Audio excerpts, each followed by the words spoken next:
evening, everyone, and welcome to another episode of another talk show. We talk nerd. Oh, we got a good show. Why are you doing that?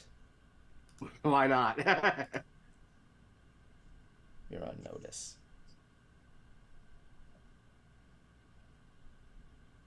I will change your name again. Anyway, welcome to tonight's episode of another Nerd Talk Show. We talk nerd. We got a big night tonight. Tonight, voice actor Sam Vincent, the voice of Double D from Ed, and Eddy, as well as doing he did other voices for Ninjago, Death Note, and all that other kind of stuff there. I apologize, the names kind of escaped me on hand because I'm so excited. He's going to be coming on later tonight in about an hour to talk about his work, talk about his life, and just talk about whatever the hell he wants. But until then, tonight we got trailers for blah blah blah blah blah blah blah blah blam. Wait, that's not the right room. What am I doing? Please excuse me. Tonight we got trailers for Blam, Goosebumps, and Aquaman and the Lost Kingdom, coupling off that breaking news segment from last week that Jablonski gave us. We also got some quick mentions of the recent Nintendo Direct and State of Play video that was done this week. We talk about the entrance to the National Toy Hall of Fame. Pretty interesting stuff this week. And lastly, Jablonski wants to rant on the next season of One Piece that was concerning. Confirmed. I don't know. One Piece is kind of concerning, and you know. And I'm actually kind of surprised. Cruiser, have you actually had any interest in actually checking it out? I mean, I know you're not a big fan of the anime, but like, considering how big it's been. Somewhat. Part of me is a little curious, just because everyone's saying that this is live action anime done right.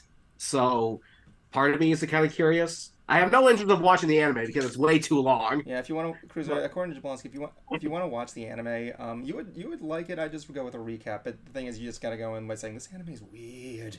It's called One Piece. It essentially follows the manga more without the filler. Yep. And no 4 kids.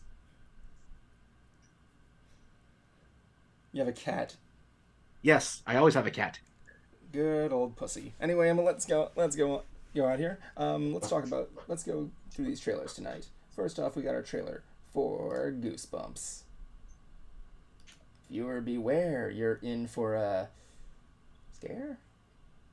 Maybe a little, maybe a chuckle. Okay, so maybe a chuckle, or maybe some like a meh. Viewer beware, you're in for a meh. well, okay, so from looking at this trailer, yeah, it doesn't look bad. However, I think they're trying to go for more "Are You Afraid of the Dark?" Yeah, I kind of than that too. Goosebumps, because with Goosebumps. I kind of had this thought last night, too. Well, staring into the void, waiting to fall asleep. Hey, look, Kuma's here. So, Kuma, we're just here Goosebumps was more... Hold on, Kuma, we're just going into talking about Goosebumps. The bumping goose. Are they silly geese? Geese of goose. Okay, so... Goosebumps, it was always more like a child's imagination run rampant. You can't deny that. While Are You Afraid of the Dark was more campfire stories. Literally. Yeah. But with the goofiness and kind of not really scary thing is what made Goosebumps. Like, if you look at some of the titles of the books, it's like, how can you not think of that as some kid's imagination and anxiety getting the better of them? Exactly. Like some of the stuff we did see some hints towards Night of the Living Dummy, obviously a staple of Goosebumps. We saw Say Cheese and Die. I love that concept. It's like Final Destination meets a kids movie. What was the story of that? You take a picture and it shows how you die. Well, it predicts the future, but it makes it bad. Yeah.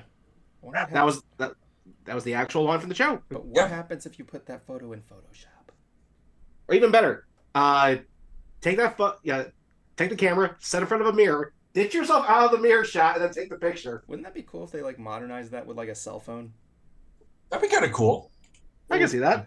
Like there's a filtering system there, and each one has a symbol or like a prediction of how you're gonna die.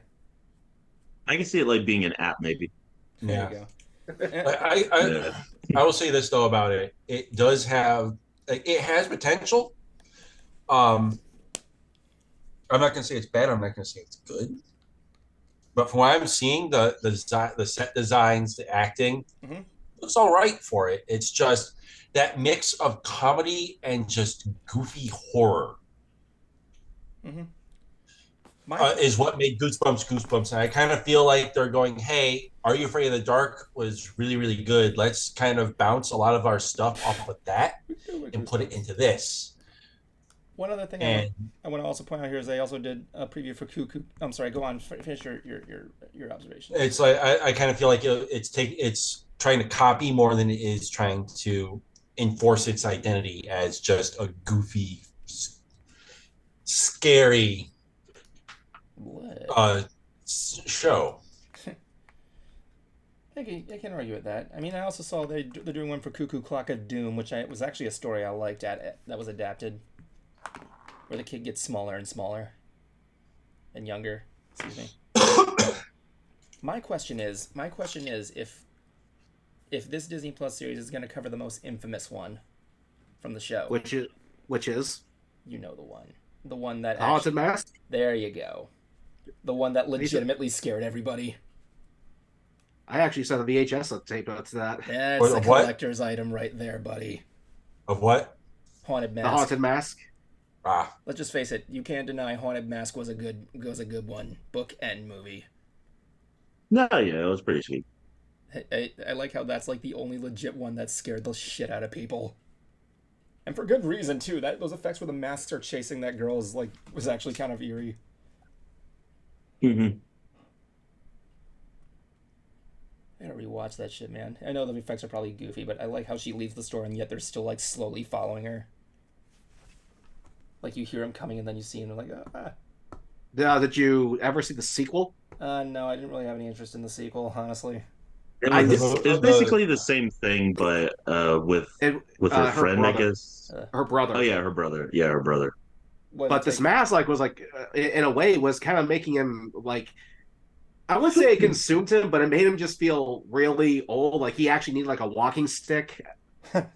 No, yeah, I thought like the idea of the mask were like they were like you becoming the actual thing that they are. So like, because the girls was like a whole demon and everything. So like that's how she was like slowly like how she was like attacking people almost as well. Exactly. She was changing.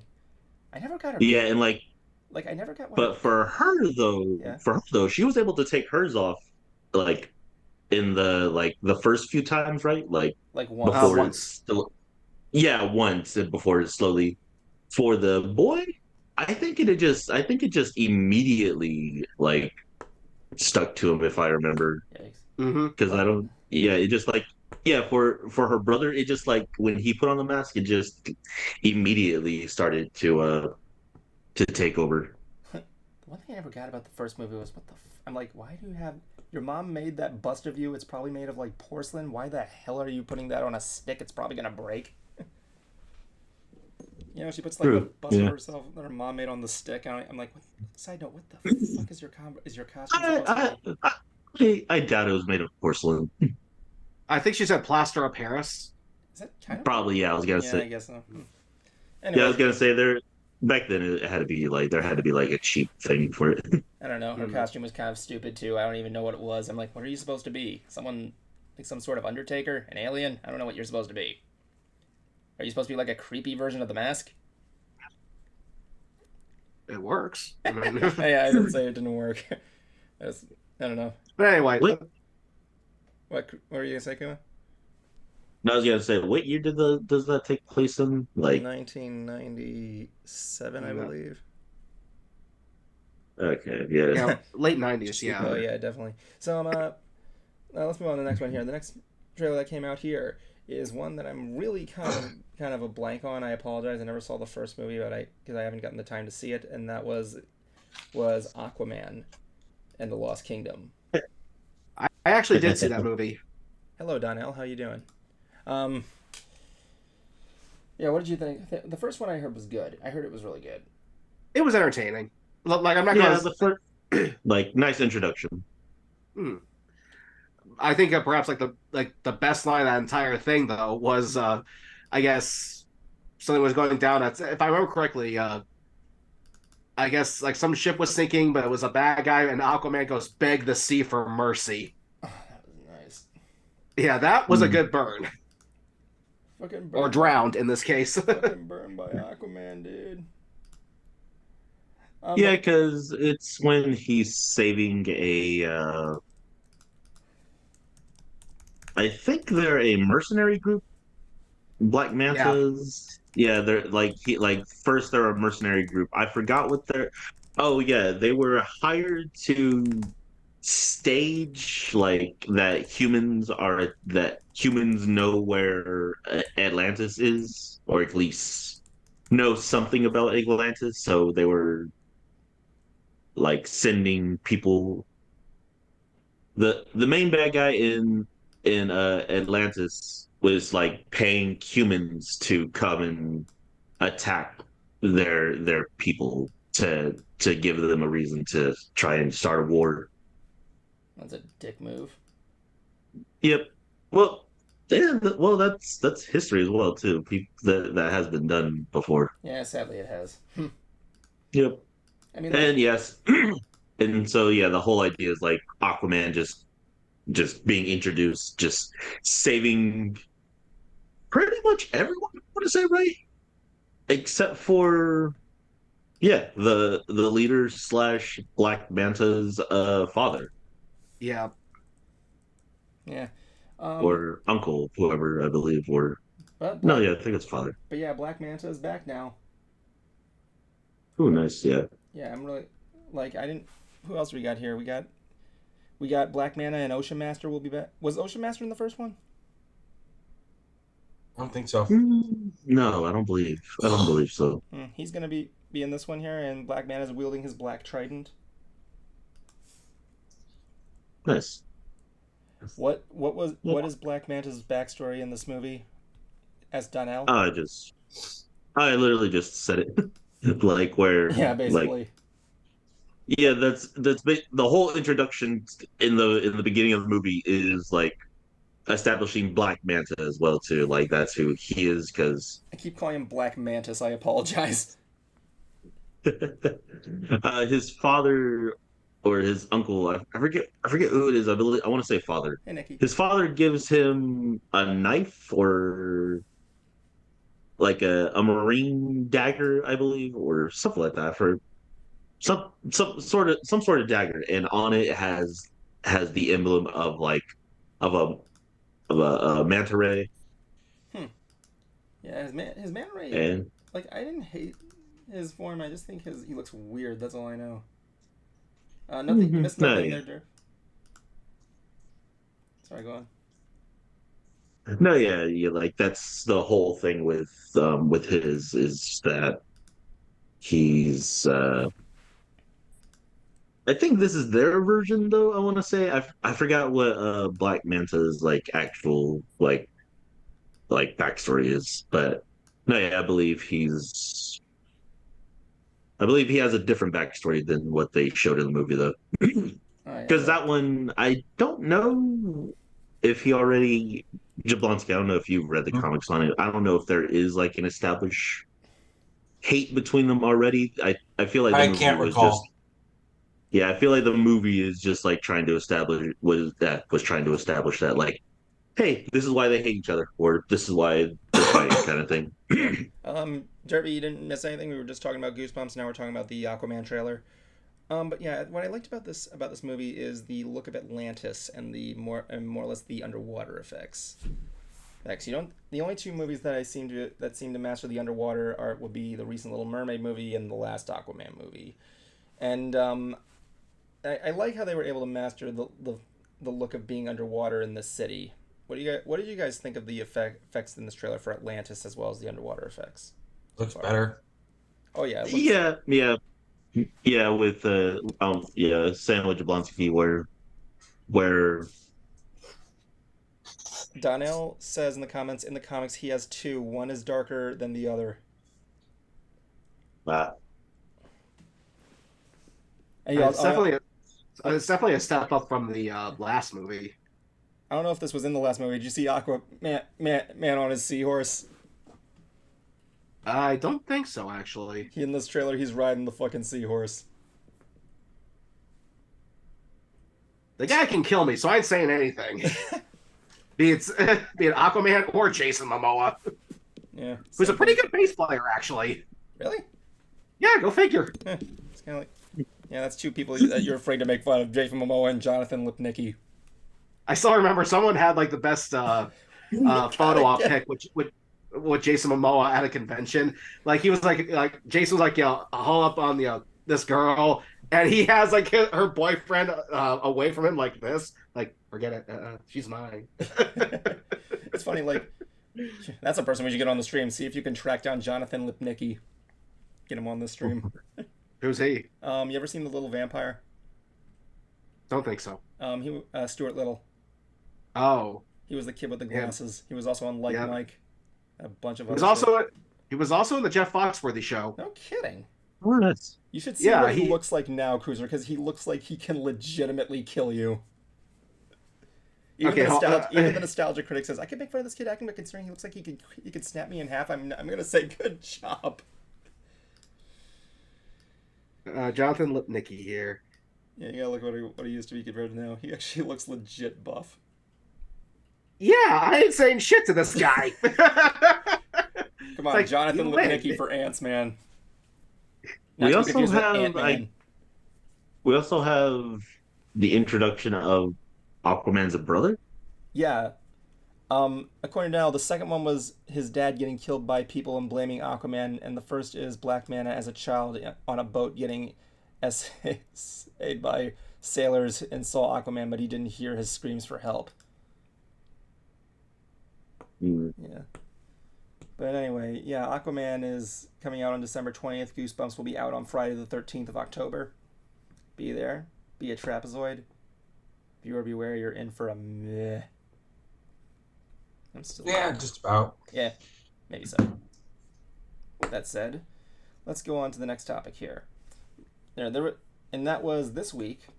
Nintendo had a Direct, and PlayStation had a State of Play. And from what I've heard, both of them were... Well, you're technically getting a new F-Zero. Well, I heard F-Zero 99 is actually really good. But it's not a sequel, though. It's just kind of this new version of it. True, but then again, does anybody really want an F-Zero sequel? Yeah, a whole bunch of people were. Well, if you remember... Yeah, I believe it has a very dedicated fan base. Yeah, I mean, heck, even Scott the Waz said, mark my words, there will be a sequel to F-Zero. I don't know, maybe it's because I'm not a big fan of racing games, but I played a little bit of F-Zero. It was okay. I like the fact that it had a that showcase. The point of making the game was to showcase the power of the Super NES. Good stuff. I don't think I've actually ever played that one. It's on the if you have Switch Online, you can play it on the SNES emulator. But yeah, you can play the F-Zero 99. It's like Tetris 99, but with F-Zero and some more. Derpy is best pony says Cruiser is the second best character in MBT 4K. That's sweet. Everybody knows Zack is the first one, but what I was gonna say was that my girlfriend played a little bit of F-Zero 99, and it was good. It was good. They ease you in, teach you how to play. It's a difficult game, I'll say that, much like most other 99 games. I like how the 99 Battle Royale games are getting named, despite Tetris being the superior one. Anyway, but some of the other games that were announced was that Princess Peach Showtime game. That was cool.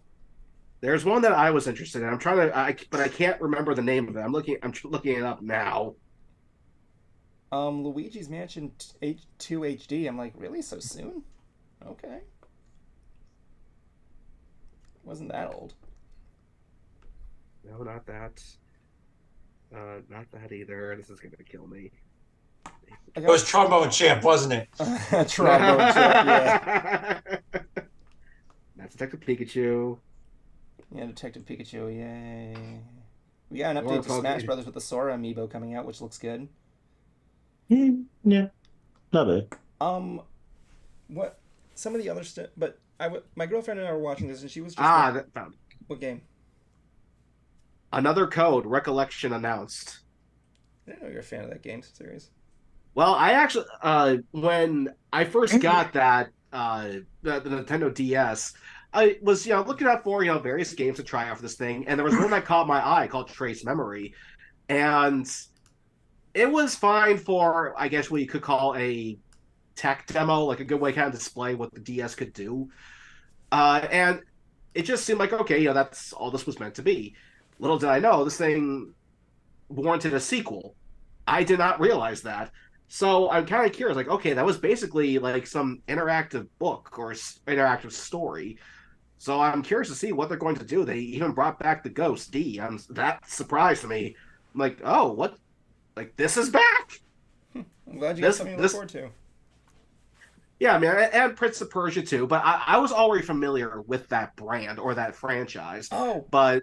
Yeah, sorry, go on. I'll bring it up afterwards. But Trace Memory? Like, I didn't think that thing had a dedicated following. I thought it was just a tech demo. Yeah, but one thing I really thought was pretty cool is the Tomb Raider games. Yeah, that's it. Those are pretty sweet. I like the idea that I'm actually looking forward to the Mario versus Mario versus Donkey Kong remake. Oh yeah, I'm like, where's the minis? Are the minis gonna come? I was like, where are those minis? But I guess they're in there. I don't know. March of the Minis I enjoyed, but I didn't really have too much like to it. I played it in a Target one day. I'm like, yeah, this is fine, I guess. No, yeah, it was okay. It was kind of an early strategy game almost, I want to say, because yeah, I believe the idea of it was to use these mini Marios to use them to activate certain puzzles or buttons or something like that. Yeah. Because Mario himself couldn't do it for some reason. Definitely. I like how Cat Icarus reacted to the State of Play's Tomb Raider. He said, State of Play was fine, I guess, but Breets remastered. That's how he says breasts. He calls them Breets. But, one other thing, but I guess when I was watching this, I'm saying Nintendo is always has something big at the end. What is it? And what they got announced at the end, I am stoked for. Yeah, use bathroom, be right back. Yeah, sure, have fun with that. And that is the upcoming remake of Paper Mario and the Thousand-Year Door. Here's the thing. Yeah, that looks good. That looks like it's gonna be fun. It looks good. I'm gonna guess both of you guys have played the game. Jablonski? You played Thousand-Year Door, correct? Yes, it did. And when it first came out. And I'm gonna guess both of us thought it was pretty good. Yeah, as a kid, growing up with it, I enjoyed it. I didn't beat it. Oh yeah, me but neither. I had fun with it when I did until I got frustrated. Me neither. But here's why I'm excited for this. This is what I'm excited for because it presents an opportunity. When I remember one time, I think it was either my sister or one of my ex-girlfriends, I told her one of the games I wanted was Paper Mario. Not like the most recent one, but the original on the N64. She got me Paper Mario Sticker Star. Sticker Star. And when I played, I'm like, what the fuck is this game? Yeah, that was literally my thing. I'm like, what the fuck is this? I'm looking at Cruiser's body here. I like how you can kind of see someone like me in the corner in like the picture down there. That's me in the corner. Oh no, it's set to active talker thing. Anyway, what I was gonna say was one of the things, but yeah, she got me Sticker Star. I'm like, what the fuck is this? This isn't Paper Mario. What the fuck? And I like the older Paper Mario games. Like I never beat the N64 one as a kid because it was during that time when those games were more difficult for me. But nor did I beat Thousand Year Door. But I think this presents an interesting opportunity because the other Paper Mario games that came out with the had everything everybody wanted. That cool partner system, that battle system, the out there ideas, like the audience attacking you. You in the second one, I loved that concept, where you could just literally just walk out in the audience and beat the shit out of one member. But yes, that also fed more into the whole theory of Mario. The whole Mario series is just like actors in a play. True. I know that it's confirmed that Paper Mario and Mario 3 are in that are confirmed to be a show and a play. Which is weird because I want to see how long that fucking stage is to have that long of a stage. No, it's not. It's not really meant to be like long or anything. But one thing that I find this interesting, it provides an opportunity of them seeing what we liked about the original Paper Mario games, and hopefully seeing if we can get an official Paper Mario 3. You know what I'm saying? With that old school systems, the buddy system, the badge system, all that stuff we loved. Yeah, that was pretty fun. I like going around with little buddies. Yeah. So I want to slide in a little bit since we're talking about Nintendo. I recently been playing the first half of the DLC for Pokemon. Yeah. Honest. It's not bad. It's that bad. It's not bad, but at the same time, though, too, if you're going in with your league level Pokemon, a majority of it's going to be a breeze. Yeah, I bet. That's what I hate about DLC on Pokemon. The gameplay is too easy. And here's the thing, though, too, is that not a spoiler, but I do kind of feel like I'm part of someone's villain arc in the game. Just from how many times I've whipped their ass. Kinky. But it's not bad, but you want to probably you probably want to have Pokemon starting out level between 10 and 15 if you want a challenge until you get later on. But if you want to steamroll through the whole thing, I mean, you could use your level 60s and up. Do a Nuzlocke, man. I got about, let's see, I got into like about next Friday. Yeah, next Friday. No, next Thursday. This upcoming Thursday, I got until Payday 3 comes out. Really? But nice. Let's get on with. Let's talk about State of Play. Oh wait, no, hold on. I was also gonna say one of my other favorite things that the direct brought up was the Super Mario RPG remake. Oh yeah, they look. It's also that all. New trailer. I look forward to that as well too because I didn't get that much into the first version and all like that because I was mostly watching my cousin play that, but I also wasn't that big into RPGs at the time as well. So kind of looking forward to trying this one out. Of course. But what about? Let's go on to the next thing here. That would be the State of Play. Jablonski, you saw it. I want you to leave your thoughts. So I'll be over here opening cart booster packs. Okay, so the way that I see it, it wasn't bad. It was more of hey, here's updates on third-party stuff we're working on. Only real things that came out of it were we got more Spider-Man. We got to see more stuff from the Spider-Man games, or the game. Yeah. Which makes me super excited. Because you can switch between the two. We got to look more at open world. We're going to be getting 2 new burrows for the game. And there's some Final Fantasy stuff, right?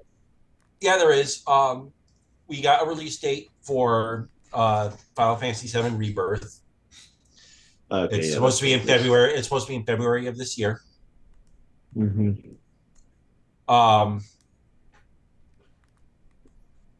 It's going to also have a double pack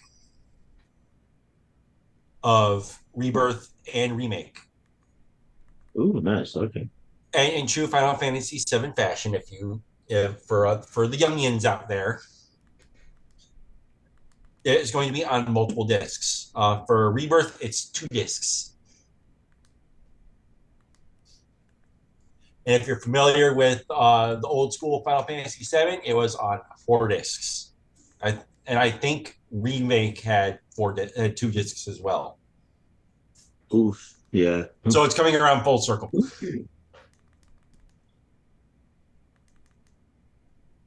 Anything else? Not really.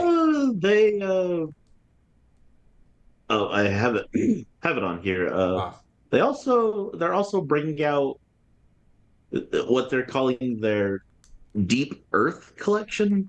It's just the PlayStation in 3 different colors. It's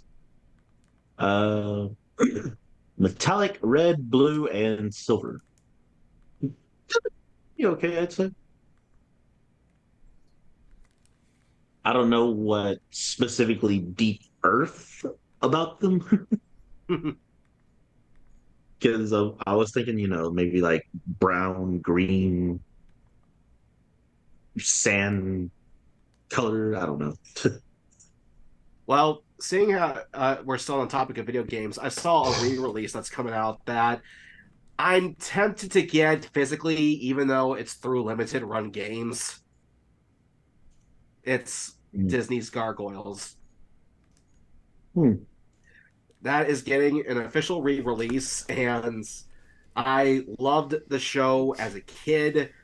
I can't stand limited run games after what they did because one person complained, but I do like that game. Yeah, it's we like we brought that up on the last week on our D23 episode. Mm-hmm. Yeah. But yeah, I'd say both game presentations were like a state of meh. Could it possibly be though, just because that we're getting older? Nintendo Direct. But could it possibly be that we're just getting older and becoming jaded? You're not wrong. Though I just kind of point it as we kind of have a little bit more more of a bar. A higher standard, you mean? Yeah, a higher standard, kind of. But at the same time, yeah, I would chalk it up to more just being older and jaded. Yeah. It's also that depending on the company as well too. Like there's true. Yeah, like nothing really. I don't want to say nothing good specifically, but nothing original that much. I'll say, yeah, that's pretty much all I could say. Because, like, again, Final Fantasy remakes, and we got Resident Evil remakes coming in more, and yeah, they're banking on nostalgia. And I was actually having a conversation about Generations with like a few people, and I was like, yeah, like I have hope for Gen Z. They a lot of the time they have this nut up or shut up attitude. Mm-hmm. Millennials, and someone actually mentioned this, millennials tend to be a lot more gullible, and I agreed to that to a point. However, I also said a lot of us millennials are just too focused on nostalgia, on the old days, kind of like that, and all that stuff.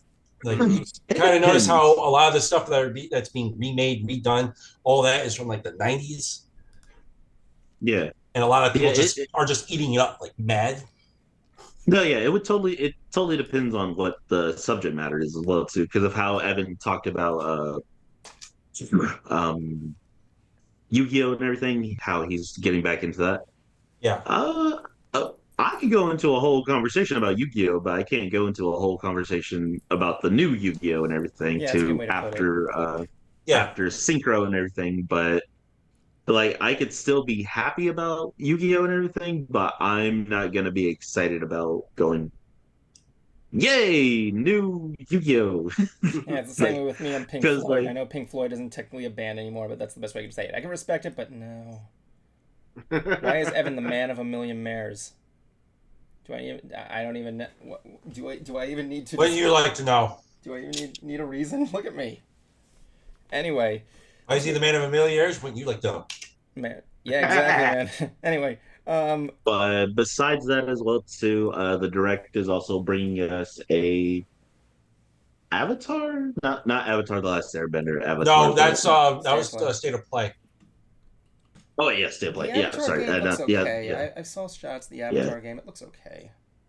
Yeah, it's pretty interesting. I mean, besides the whole like, I'm looking forward to it being more, of a game than it is going to be a hey, this is how you take care of the water and earth. This is what you need to do with our planet. Like, I hope it's more of a game than it is a statement game. After that, there's also Do you feel like appears to be a VR Ghostbusters game. Yeah, there is. Yeah. Do you guys feel like they're putting too much messages and media these days? I think it's a lot more. Okay, so this is my take on the whole thing, and I know I'm probably going to piss off a few people. Yeah. Try not to be too long. I don't- We do need to move on to the next subject. No, the short of it is that sometimes I think it's heavy-handed. Other times I think people are making a big deal out of nothing. Exactly. That's what I feel most of the time. No, yeah, I think it's the subject matter and how it's presented. Mountain Yeah. out of molehill. Yeah. Yeah, it's one of those things of at times. Yeah, I do feel like they are being a little bit more heavy-handed about things. But at the same time, some people just need to fucking suck it up and deal with it. No, yeah, where I can say like Buzz Lightyear gave in like a very nice message Derpy, I love like, that towards- chat post you just made. What? towards the end. Sure, Derpy, the best part you just said. So Evan's the man of a million mares. Zach is the man of a million stallions, and Cruiser is the man of a million nothing. Which means nothing. Way to take it like a champ, dude. The other thing too is also like you're talking about with like how it's presented, because a friend of mine, he actually went to go see the Barbie movie, and he said and this is according to like a bunch of reviewers I've read too, that they do beat you over the head with the whole patriarchy thing. However, they made the movie, and he thinks everyone believes this was unintentional, to be more right-leaning, because if anything, Ken is the underdog in the movie. Okay, so Again, guys, someone It's is. all I apologize. satire, though. Again, guys, I need to kind of put in here. We have 2 more subjects we need to get over, and we only got like 15 minutes. 20. Till we go offline to the interview. Okay. But anyway, let's move on to the next one here. The Hasbro. Is it Hasbro that does the toy? No, Strong National Museum of Play, and I don't have the list on me right now. I have it right here. Here, the Hasbro. But I'll let me break it down for you. Okay, so every year there are 2 different ceremonies that people get to vote for these. For the Video Game Hall of Fame, which happens around springtime, and the Toy Hall of Fame, which happens around the fall. Essentially, what these do is that you vote for them, and certain, I think it's like 3 for the toys get put into their Hall of Fame. And it's been a very long time since I last been to the museum. They put them out on display. Probably my next out-of-state trip is going to be New York, and I'll probably make a chance to go see it. But anyway, the nominees for this year are Evan. These are the nominants. Baseball cards, Battleship, Bingo, Bop It, Cabbage Patch Kids, Choose Your Own Adventure books, Connect 4, Ken, speak of the devil, Little Tykes Cozy Coops, Nerf toys. That include modern Nerf toys? I don't know. Slime, and Teenage Mutant Ninja Turtles. Three of these things I'm actually kind of concerned weren't already in this Hall of Fame. So am I. Yeah. Personally, for me, TMNT, Choose Your Own Adventure is a toy. And Ken. I would probably have to agree, at least when it comes to Ken and also maybe Ninja Turtles, just because those became pop culture phenomenons. Okay, Connect 4, cool commercial, Bop It, a very well-known game, but they didn't get a show. They didn't get a movie. They're just, well, Battleship did, but nobody wants to talk about that. No, we don't. Honestly, that was a guilty pleasure. So guilty pleasure, Jablonski. Although, again, because a game like Battleship and Connect 4 have been around for goddamn decades, I'm surprised they weren't in there sooner. I was surprised for Battleship, honestly, for that to actually be a movie, because I'm right here going, it's based off of the board game, but I'm also going, but that's just basically based off of actual war? Or yeah, it was just Battleship was just a game that sailors made when they were bored. But wasn't the movie though like about aliens or something? Yeah, and I'm right here just going like, what? I'm like just going, aliens had nothing to do with the board game. You could have literally just made your own new war game of like and they put where the pegs in the movie. Yeah, where like that's like where the gameplay of the actual board game comes into it. They just try going like, all right, let's put a peg right here. It goes like, sir, you missed. What? Damn. Oh, you could make a World War II movie about Battleship. Here's something I want to see about games, right? Right, board game movies. How about a board game movie about people playing the board game? We did. It was called Ouija. Wait, was that movie good? The sequel was. There you go. I proved my point. Sort of. I mean, or Jumanji. Nick, my girlfriend put out here. Jumanji. Yeah. Okay, but that wasn't a board game first. Yes, it was. Yeah, there was a board game. Jumanji there was a board game first. Jumanji, you didn't see. What? You weren't talking about Jumanji, right? Yes. Yeah, it was a board game. Didn't the movie come first? No, it was based on a book.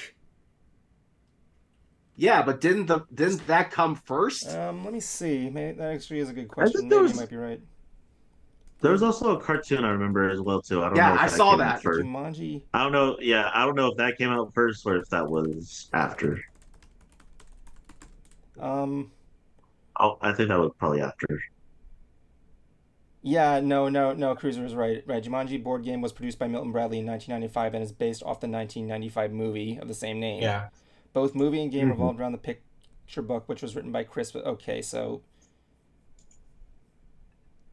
Yeah, pretty much, yeah. Mousetrap, I'm surprised that wasn't like a TV special. I just saw. Mousetrap is weird. I would like. Then again, let's. No. I just got what Kuma said. You want to know something that's kind of interesting? I want to see a Mousetrap movie and find out why the hell this Mousetrap is so complex. Yeah, no, there was actually a Mousetrap movie. It's just called Mouse Hunt. That was an underrated movie. Love that movie. Yeah, I love Mouse Hunt, man. Featuring Timon and what's his face. But yeah, like I'm interested in more of that stuff there. But yeah, I like what the nominates are in there. Mm. What if someone made what if someone did a movie of playing Uno? Like it's legit. Like people will get pissed off, just like, play your card, I will kill you. They did make one. They did make one. Cuba. It's called Yu-Gi-Oh! The movie. That's not Uno, but okay. That's all I could think of to the comparison. But like that's not Uno, dumbass. It's still Yu-Gi-Oh! but like just legit like people playing. It starts off with maybe a couple of people, and they're all just like literally taking it serious, just like giving reasons why they're playing, and then I like mean, you know what, wait, fuck Kuma, this, hold on, you hold all on. There is an Uno movie. Really? on YouTube. It came out in 2016. It On stars YouTube, right? It stars Jeff Ramsey, Gavin Free, and I think No, yeah. I was gonna, yeah. I know that's the Rooster Teeth group. That's the Achievement Hunters. Oh yeah, of course. I've seen it already. I've seen that several times.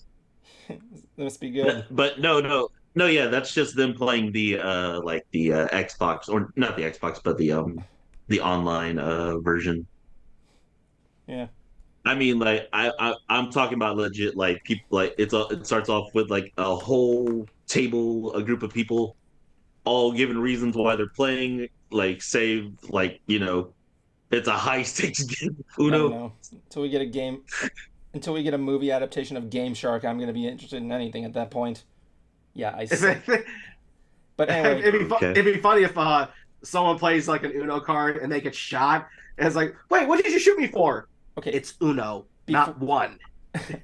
But before we go into the last subject of One Piece, Derpy, the best point, made a good one. We need a movie of Crossfire. Yes. That commercial's the best commercial ever. I played that game. Also, the game is fun. It is. Make a war movie out of Crossfire. That would be awesome. It would have Quick, to be in we must space. push the triangle thingy into the goal. I was gonna say, wouldn't that be Mad Max? Because I'm really trying to remember the whole like what was the whole theme again? I was like the whole theme was like a dystopian metal feature almost. I know, I'm ready give to me a like screamo version of the Crossfire song. Yeah. Anyway, before we go into our Sam Vincent, Jablonski's taking the floor and asked to talk about the recent news about One Piece. You got try not to keep it too long, dude. You got 4 minutes. All right, I'll keep it extremely brief. The series, the first season itself, really damn good. If you're a One Piece fan, you'll love it. If you're trying to get into One Piece, you'll probably like it because it has some of the goofy elements of the anime and the manga. However, it's a lot more fluid. Jablonski, I need to ask you this. I just watched the end of the 4th episode, and it gave me a spoiler that I wasn't aware of yet in the anime about Garp and Luffy. They had to change some things around. Yeah, is there something? Am I to be expected of anything else in future episodes? You shouldn't, as far as I am aware of. Okay. This one goes to the end. This one goes from the beginning of the series to the end of Arlong Park. Okay. Yeah, that's right. And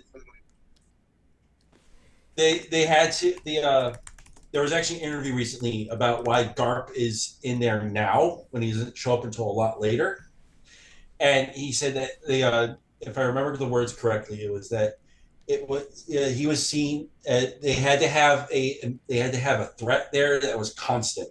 Okay. No, and they believe that Garp was the best one for it. Probably sure. Interesting. Not like the main villain, not the main villain of the season.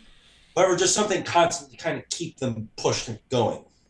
Yeah, just their whole where we have like the mini bosses, so to speak. Yeah. I would say. And but they're more like just the small antagonists. Gotcha.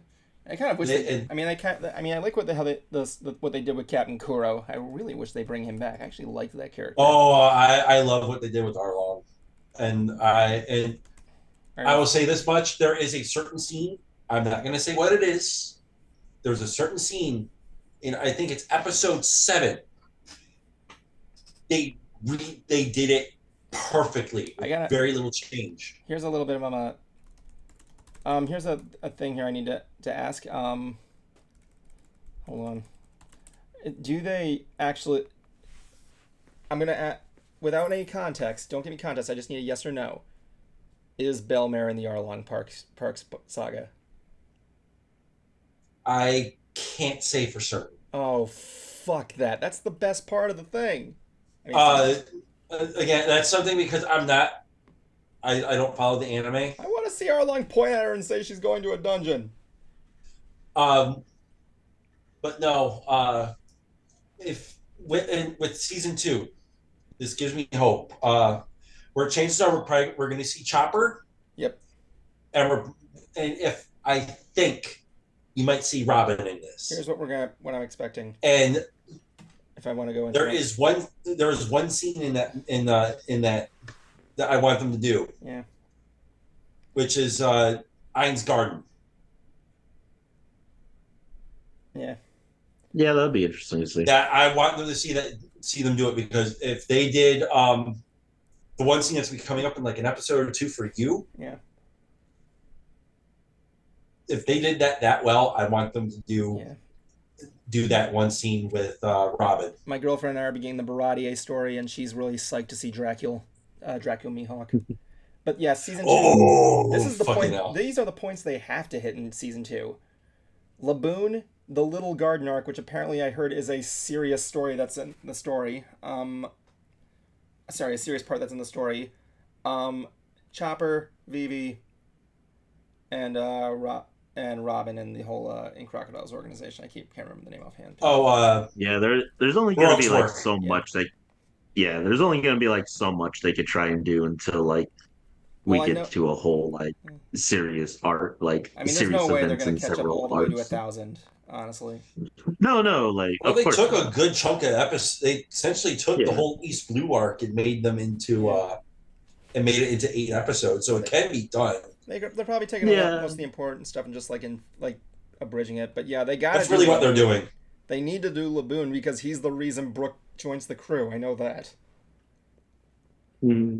But yeah, I'm not gonna lie. I've been enjoying the effects so much though. Like just the only thing I'm not liking about it is the acting. That's pretty much it. But it's still good. The acting's really good, honestly. Pretty damn good. I enjoy the acting. Like there are some points where they're kind of monotone. Like I said, Shanks in particular. I'm like, dude, come on.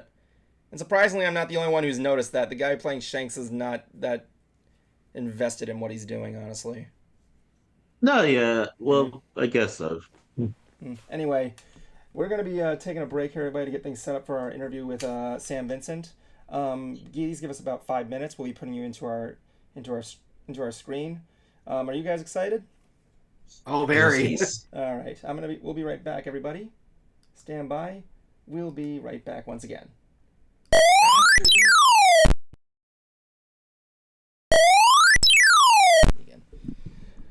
Welcome back, everyone, to another Nerdy Talk Show. I'm your host, Mibevan, as usual, with the other guys. For you joining us tonight, welcome here. 2 years ago, we had this man on to wish our good friend Bruce Carr, No Ordinary Blue Man, a happy birthday, and now he's back as a full-fledged guest. You may know him from a lot of media properties growing up here. Me in particular was Double D from Ed, and Eddy. It's an honor to have you on here, everybody. I'd like to introduce Mr. Sam Vincent. Sam, thank you for coming on. I really appreciate you joining us tonight. It's a pleasure to be back with all of you, and hi, hello. It's good to see you, man. Sweet. Definitely. Yes, it's really great to have you on here. We always love talking with, frankly, anybody from Ed and Eddy. We had Matt Hill on not too long ago, and he was telling us all sorts of stories. So hopefully you'll be able to share some too. Yeah, I got a few stories, I hope, yeah. Yeah. Yes. Okay. Evan, you want to start off? Oh, yes, of course. One of my big questions I usually ask to everybody on here is, you're a big one of them known for your work in voice acting. Do you believe that how has a pop culture like nerd or like the nerd world been an influence on your life growing up? Well, I mean, I probably consider myself to be a bit of a nerd myself. I mean, if I'm being honest, you see the background. Yeah. I could. Well, I don't want to flex or anything like that, but I'll show you some shit. This is my room. Oh, very nice. Holy. Sir, that is amazing. Inside a comic shop. Yeah. Well, say. This is my. I'm currently starting to do doing toy shows, So I like to sell toys as well. So I go and thrift shopping. So I've got like a whole pile of stuff that I'm gonna be selling soon at a toy show. This is my studio. This is where I work. When I'm at home, I can work in this studio. Oh, nice. Nice, man. So, Cool. yeah, so that, you know, this is my inner sanctum, nerd sanctum. So, I know much about the nerd world. You know, when I grew up, when I was younger, I was mostly into well, I collected Smurfs and things like that, and I was into Garfield and Star Blazers, which was one of those old school late 70s anime shows. I can't remember what the original name what it was for in Japan, but they called it Star Blazers in America.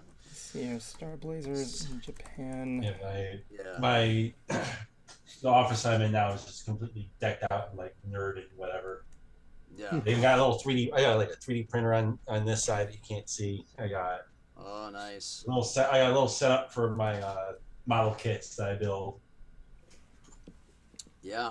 Well, here, since we're flexing, yeah, that's my autograph collection, and There you go. up there, if you can see in the white frame, that's your signature. Oh yeah, there it is. You know, I just added the well, if my camera that right there. I just added that Pokemon to my little plushie collection from Build-A-Bear. I'm glad you guys got, like, I've started getting the plushies too because I know so many people are into them. So I've been, when I see something, I grab it because I think I got some Pokemon. I came across a whole bunch of My Little Pony plushies. Yeah, I saw some. It was amazing. So I grabbed some of those. You know. I actually think the ones in Japan actually got the better deal because the hair is like one solid piece. Unlike here in North America, it's like individual strands. I'm like, it doesn't look right. Like, I get the idea so you can brush their hair, but that style you see in the show is what they're known for. So it just doesn't translate well. Yeah. Well, when I find them and they have all those hairs, I get out my brush and I'm trying to get all those knots out because I want, when I resell them, I don't want, you know, trying to make them look as good as possible. This is a guy who takes care of his figurines perfectly. You heard it right here and now, everybody. Sam Vincent is spending time there just brushing his brushies out there just to make them look good. Oh yeah. My wife looks at me on the couch and she's like, "Really?" I'm like, "Yeah." I'm like, "Yeah." I gotta get my dolly. Dolly's pretty for the show. You should look all around your house and then go, "Really?" Yeah, really. No, she know when she met me, she accepted me wholeheartedly. She loved it. So. That's my sweet. God, my girl's the same way. She grew up in Mexico, and when she was young, they didn't have a lot of money for toys and stuff. So she had she had canicas, like marbles, and just that kind of. So for her, she didn't have a lot of toys. So now she's like thrilled to be like going to stores and thrifting for like things, and she loves it, so it's great. Nice, man. Yeah, where'd your love of toys come from? Because I remember seeing a clip of yours where you found what you believed to be like the sale of the day, where you actually got like this WWF ring. Oh yeah. Well, I mean, obviously, when I was young, I just loved, like I said, I was collecting the little Smurf, the original Smurf figurines from the 80s. So I started collecting a little bit back then, and then obviously I'm from, born 71, so I was part of the whole Star Wars thing, and I had some of my Star Wars stuff as a kid, and I still have a little bit of it, not a lot anymore. And then in the early 90s when they did actually it wasn't Star Wars, it was actually Spawn, when McFarlane started to put out nice, the Spawn figures. Yes. I didn't even really read the comic book, but I was in some store and it caught my eye, the Spawn figure, just because I thought it looked so cool, and I had to buy it. So I bought it, and then I started buying. And then when they did the whole re-release of all the Star Wars, the new edition Star Wars, they did all the early '90s stuff.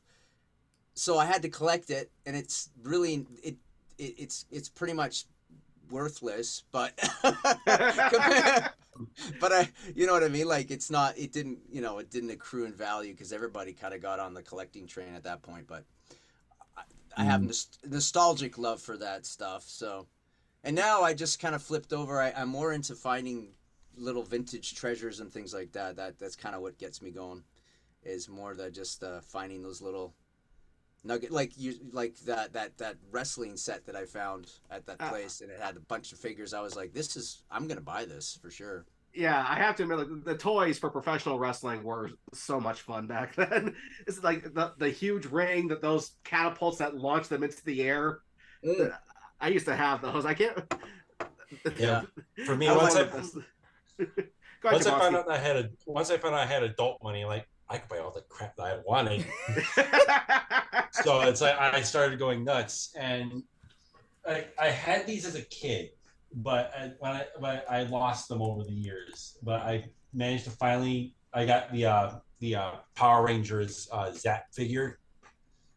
So I got the big Megazord. I got the Dragonzord to go with it, and I got these little flip head toys. They called them Automorphs. Nice. I kept them in the box, and I actually had the actors sign them. Sweet. And I'm like, I am never going to get rid of these. These things are probably going to get passed down. Are going to get passed it down. Yeah. All right, Jaboska, why don't you go ahead and say something here? Okay. So, what was your favorite role to do when it came to voice acting? Well, that's a hard one to make. I think that in terms of, well, obviously Double D is one of my favorite because it was such a great fleshed out character, lots of great writing in that show, a lot of cool things that I could do with the character. You know what I mean? Like, it was just, there was a lot of, he was a lot of fun to play. He just had a lot of interesting situations that he got himself into with his fellow cohorts, and so that's one of my top ones.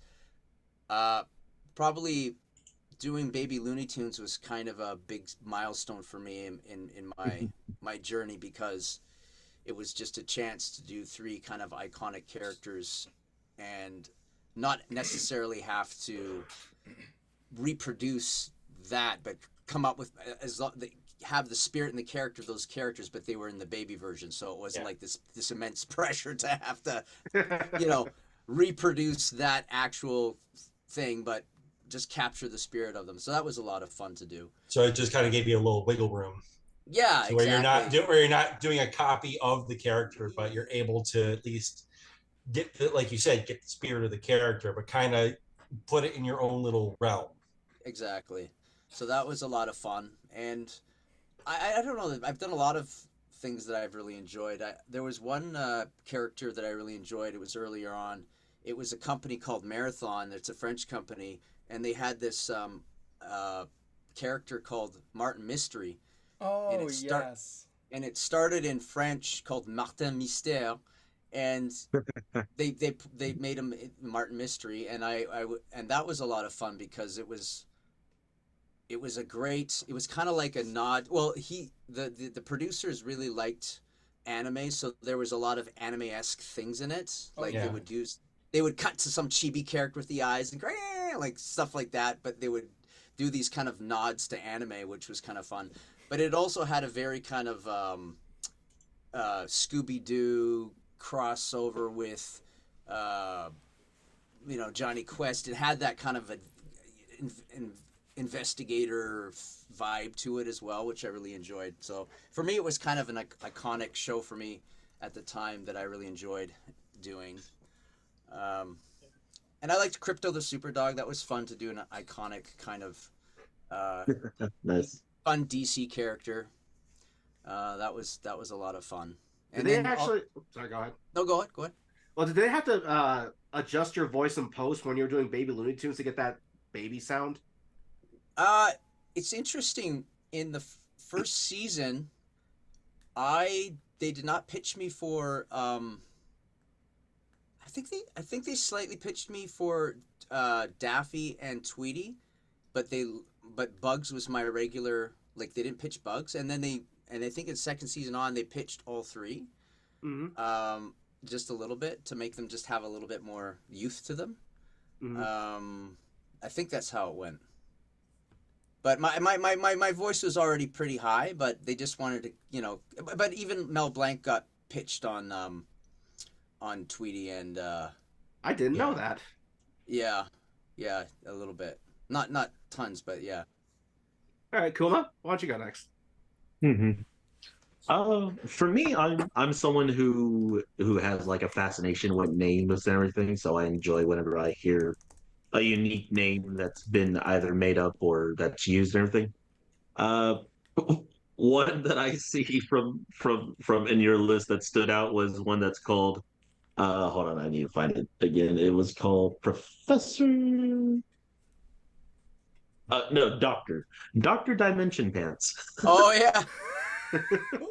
Yeah. So, but my question would be like along the line of just of hearing about your characters, which one has stood out to be like besides like somebody like besides your classic characters that you played, which ones have stood out to be like the ringers to be your more go-to character that you like, I'd say. Well, I forgot. I actually forgot about Doctor Dimension Pants. That was pretty funny. That was I thought it was a great show. It had some funny characters in it. I liked doing. I remember doing. Well, I did this show called Shizao, which was where I was basically a character. I had to take over the character of. I can't remember. It was like it was either my. I inherited the powers from my aunt or something. So I was like in drag, and I had laser lipstick was my thing that was like my superpower. But anyway, there was a dub of it in Australia, and then I did the American version, and that was kind of funny because it was just ridiculous and like, so that was kind of like a little bit different, and. I liked a lot of the stuff that I did with Nerdcore. We did a few shows like Slug Terra, Dragon Booster, Stormhawks. There was another show we did, which I don't think got a lot of play, but I really enjoyed it. It was called Endangered Species, and it was these three characters that lived in a tree stump, and all the scenarios were very like old school cartoon, just three, like I played Merle the squirrel with the Spanish accent, and I was very uptight about everything. And Tabitha St. Germain, she played the bunny that lived in the stump, and then Lee Tokar played the seagull who was just like anyways, and we would always get into these ridiculous scenarios and adventures. But if you can find it on YouTube, it's called Endangered Species. And I really enjoyed doing that show because we kind of started on that show from the beginning with the creator to develop the characters, and we started kind of from the ground up working on that show, and that was something very unusual to be a part of, to be kind of part of the development process. So that was fun. Yeah. So yeah, and some of the Gundam stuff that I did, like just the dubbing stuff, I enjoyed doing Gundam Seed. Back in the day, it's been so long now, but Athrin Zala was a character that a lot of people, and actually Matt Hill played Kira in that. So yeah, I remember I had a whole bunch of my Gundam Seed models out. So that was a good show. Yeah. All right, Evan. Why don't we take a fan question here? All right, we got a fan question here from Derpy is Best Pony. He's asking what your favorite and least favorite episode of Ed, Edd and Eddy was. Boy, least favorite. It's hard to say. Right. No, but because there were so many of them, and now I'm trying to think least favorite. Probably the one that he wasn't in. There you go. Yeah, was there one that Double D wasn't in? I can't even remember. But not really. He was. I don't know if I want to go down the road of least favorite because I can't even remember something that I didn't enjoy. Well, see, I don't want to step on any toes. I think maybe the writing was stronger in the first few seasons, but I loved our big finale movie. I thought that was the fantastic. big picture show. I just recently showed that to my girlfriend, and she was laughing every moment. It was amazing. Yeah. I thought. Looking back, I'm actually surprised they got away with calling you Double D. Why do you think that? Because of the connotation of something else? Yeah, I guess. Yeah. I mean, like, no one gave that a second thought. Like, I never gave it a Yeah. second thought. Yeah. But yeah, go ahead. It'd be interesting to go back and watch the beginning episodes, because did they call him Double D from the very first episode? Like, were they calling him Double D right from the beginning? There was only one episode. I believe so. There was only one episode where they refer to Double D's name as Ed rather than his real name Edward, and that was the episode, I believe, with the serial toucher. There was I think it was a flashback scene where he goes like, "Hey, my name's Ed too, but I spelled mine with 2 D's." Okay. Yeah. I mean, you did a lot. I can imagine there's a lot of episodes you've done that it must be crazy to just remember all of them. You did watch the show like growing up, like doing it, didn't you? Well, to be honest, we had in Canada, we only had the first 13 episodes air in Canada on Teletoon, and then it was just Cartoon Network. But we didn't have Cartoon Network up here. You had to have I didn't have satellite TV when it was happening. So what happened was I would get episodes on VHS. Yeah, these VHSs. Those, yeah. Well, you got I literally gave away, like, dropped off at a thrift store, like, I don't know, maybe 50 cassettes, which I'm kind of smacking my head now thinking, why did I do that, right? Because with all the nostalgia of it, like, I could have definitely signed those things for people, but yeah. I know. I actually got this from Tony Sampson. Oh, okay. Yeah, I reached out to him like years ago, and he signed something for me and Evan, and I was helping him promote his musical project, because that's actually what he does now, for at least in terms of performing arts. And so as a thank you, he actually sent me a couple of these. I gave the other one to our friend Jasper Pye, who is also a very big Ed and Eddy fan.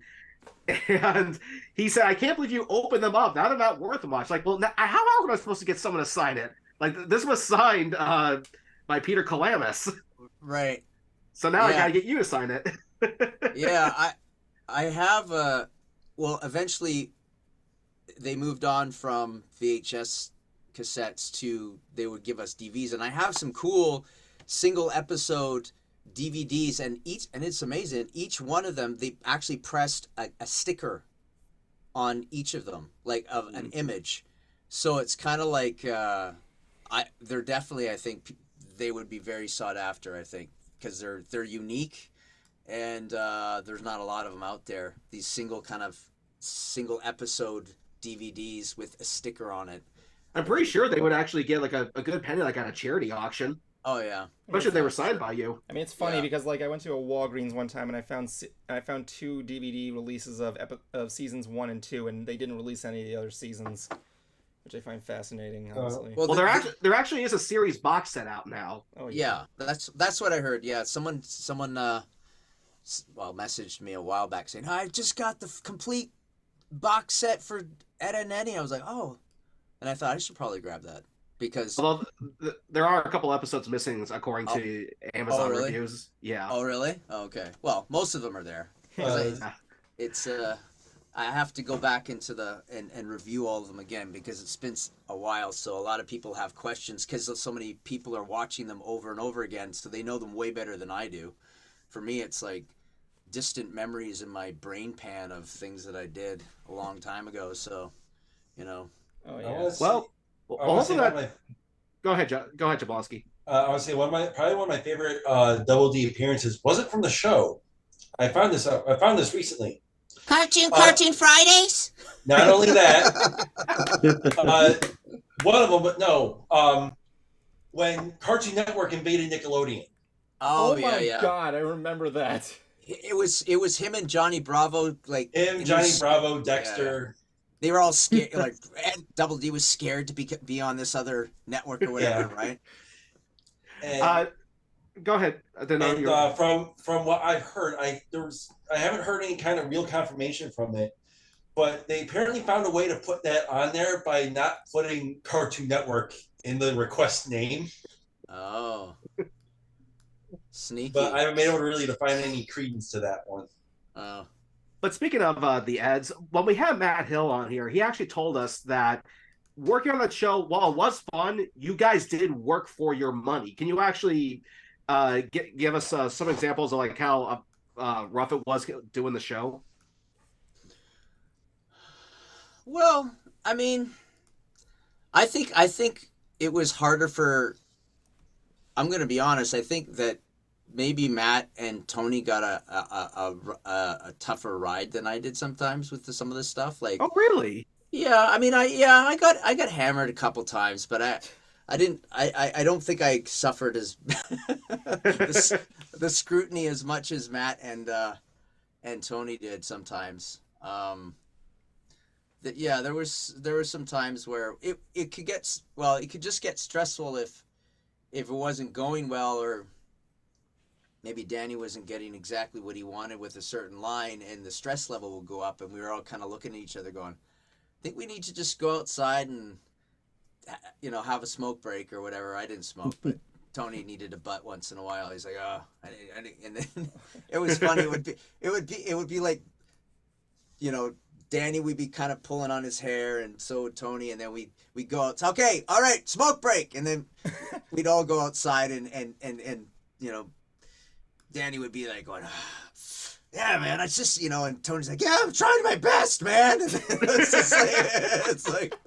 And so then we get it, and finally we get it, and it was, but the thing is the show was, if you go back and we had these very thick storyboards, 3-panel storyboards that we went through with Terry, who was the voice director. Before we recorded, we went through the show. Like, there was no other show that I ever did where we sat down and went through the show, like through the panels, because you needed to know, Danny wanted you to know that what was going on physically and in the show, because there's so much physical humor and comedy in the show as well. It's not just the dialogue. There's so much physicality in that show. So we would go through it to really get it in our heads what was going on. So that was an aspect to the show that I never really experienced on any other show before. Yeah, because I heard that Danny could be a bit of a tough cookie, like he maybe like a bit of a perfectionist. Yeah, he had a standard for what his show. I mean, that's why it was so good. Oh yeah, I mean, I'm not knocking him for it because clearly it worked, so you can't really argue that. I know, I know, if you just through the grapevine, he could be tough on his storyboard artists and on his voice performers from time to time, but the quality was always there. He was. Oh yeah. That's how you create a iconic show that stands the test of time, is having someone who had a great vision for who all these characters were. Danny knew who all the characters were. Oh yeah. He knew, in his heart, he knew all those characters and what they should be. And if he didn't think you were on track with it, he was going to let you know that no, that's not. He's going to say no, that's not Double D, or that's not Ed, or that's not Eddy. No. And when he heard it in his head, and when he finally resonated with him, he goes, yes. So, but that's kind of what it's about, to be kind of a creative who's got like a vision for his show, like that's the thing. Yeah, it's clear that he had a clear vision for the Ed, and Eddy, and I also find it incredibly weird that the whole reason the show was created was on a dare. Because Danny, he doesn't want to do kid stuff. He always tried to stay within the realm of when I say adult, I don't mean adult. Just something that's kind of like more No. mature. Yeah, his sensibilities are more old school. Like he used to talk about Tex Avery and all that. Those were his favorite. That was kind of like his favorite stuff from back in the day.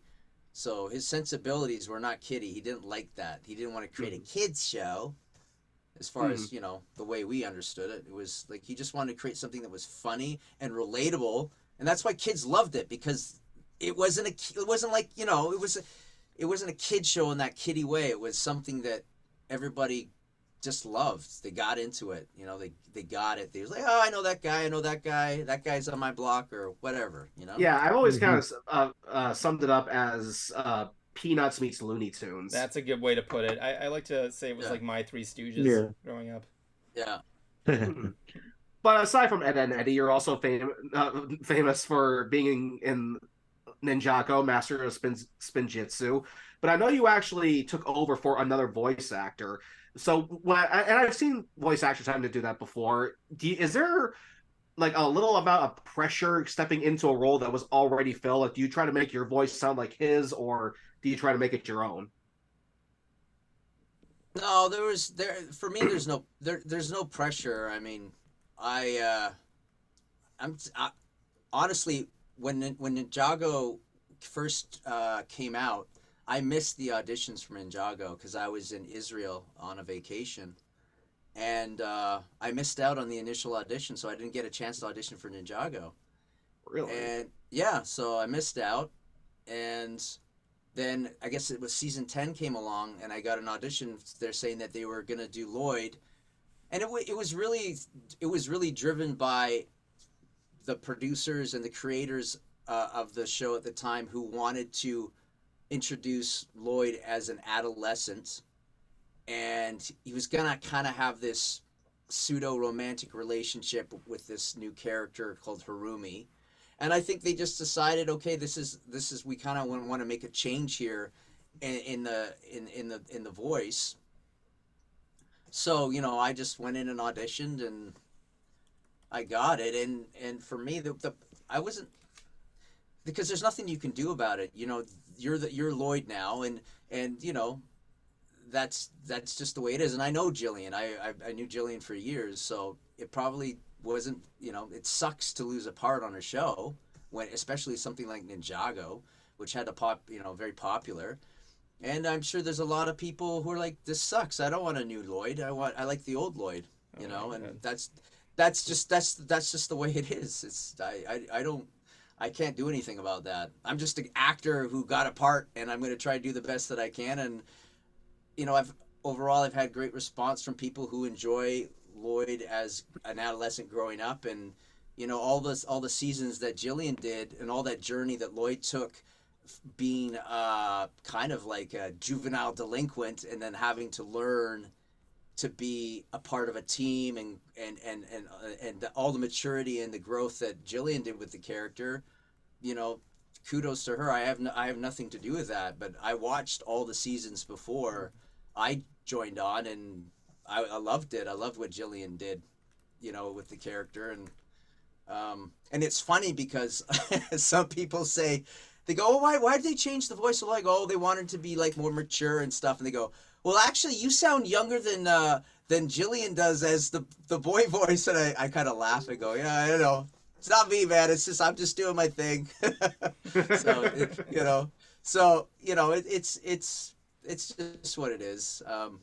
I'm sure there's still, the problem with something is like when you're a kid and you love something from like age 5 to like 10 and 11. Oh yeah. And then all of a sudden they change the voice. It's like, what are they doing, man? They're ruining my show. They're ruining it. You know what I mean? And you can't. It's like, yeah. I get it. But I think they were also trying to, like, after 7 years or whatever it was, there's like, okay, we need to like bring in, refresh, so we kind of keep the people who are 14 now who grew up with the show, but we want to bring in new kids. And there's all that stuff that goes into, prolonging intellectual property and trying to keep it fresh and bring in the new kids, yet don't lose too many of the ones that are getting older and Yeah. You know, that's beyond my pay grade. I just go in and do voices, but you know, I get it. All right, Jablonski, go ahead. Okay, so you mentioned with your huge toy collection that you got in your office. What's your favorite one, or favorite series of toys? Oh, If that question's easier to answer. Yeah, you know what? That's a hard one. Well, let me just get. I'll go with nostalgia. Let me just first find because it's you're always speaking his language right there. it's always about the first, right? The first things. But let me find something. Here. Oh my gosh. This guy's got a friggin' toy store in his office, man. Jablonski said the N word in front of Jablonski. You know he's got to get crazy. Here he goes. So that's the Spawn, the one that I Nice. found in the store, right? That first one that I found in the store. So that's kind of like something that's kind of, you know, the first one you got. And then, I don't know. Other than that, I mean, I've got like, I have a, it's not the original. Actually, this is really cool. I have a buddy. He was more of a comic guy, and he had some Star Wars stuff like in his basement forever. Oh, there's the good friend. And then, but this thing was filthy, and I said, "Do you want this? I know it's kind of dirty." And I said, "Yes." I took it home, and I spent like 2 hours cleaning it. But this is the Millennium Falcon Is that the original? It's missing. Gorgeous. Yeah, it's missing its the dish on it, but I cleaned the crap out of this thing, and on top of that, the little ball, you know, where he's fighting, you know, the training droid. Yeah. He says, yeah, I was taking it out of the basement, and that little ball thing fell off into my garden, and I was like, what? He goes, yeah, I know. Because everybody's looking for that little stupid ball, right? So I was over at his house one time trying to. He said, "Can you let my dog out for a pee?" And I said, "Sure." And so I'm digging through his garden, and I don't know if you can see it, but I found the damn thing. I said, "Dude, I found it! I found it!" And he's like, "I don't know if you can see it right there." Oh!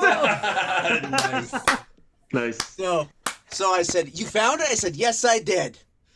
And so now I put a little string on it, and so this is cool because this is when I was a kid. I never had one of these. I wanted a Millennium Falcon, and I never had one. And I've got one from the '90s in a box, but this is the old school. Yeah, the OG. Yeah, I mean, I used to have that Millennium Falcon carrying case that held all the action figures. Oh yeah, I've got the Darth Vader one. We're gonna have. Now we have to bring it down to Florida so you can see Star Wars Galaxy's Edge. Ah, yeah. Oh yeah. Yeah. Matter of fact, do you have like your own lightsaber? Because me and Jablonski, yeah, we've done the whole like build your own lightsaber thing. Oh really? Yeah. I'm probably too cheap to get one, so they're probably expensive. But yeah, they were. No, it's like we got our own lightsabers. I have my own droid. Nice. See, what I have here is to give you kind of the idea about the attention to detail. They actually have they do sell soda and water there, but it's in their own custom bottles. Like this is the Dasani. Oh, okay. And these are the soda Coke Sprite bottles. Wow. They're thermal. I mean, honestly, just if you just like run a string through these, like they make good Christmas ornaments. Yeah. Yeah, I actually got two of them. One for my mom because she's a huge Coca-Cola fan, Nice. and another for myself because why not? Yeah. I have that creature thing somewhere that I got as the cup. Hold on, I'm trying to find it. Well, I went to I did go to Disney in LA or in 4 years ago, and I went to the Star Wars thing there, but the one in Florida is better, in your opinion? It's way bigger. relatively the same thing, but with a more bigger scale. Do they have Rise of the Resistance in LA? Is that with the AT-AT walkers and all that, or? Yeah, the one where you're in the first ship with the AT-AT walkers. That was not open when I was there. It was scheduled to be open the following year, so I missed out on that. I'm trying to find a picture of. I can tell you this much: if you do get a chance to ride it, they knocked it out of the park with that one. Oh, really? Yeah, like I personally think they overdid it with the Millennium Falcon ride, but Rise of Resistance, home run. I would probably go to Florida before I would go back to California, even though it's closer, just because, I don't know, I've already been there, done that. I'd rather see something different. Hey, we'd be more than happy to show you around. We know the area. Yeah, I work at the parks myself, actually. Oh, really? Yeah. Magic Kingdom. Trying to find a photo, but I took a cool photo in front of the Millennium Falcon, and I was impressed by here it is.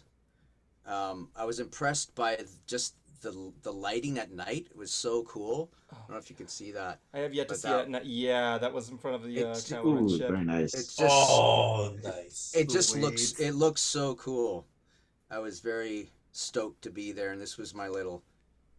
Man. It just looks like you're on the dang movie set, you know? It just looks so good. Oh, no, yeah. It looks so good at night. Absolutely with how big it is, yeah. Yeah, that was pretty cool. Like, I have yet to see it at night. I definitely need to go at that time. Nighttime's the next time we go, we're debating on like dressing up. Oh yeah?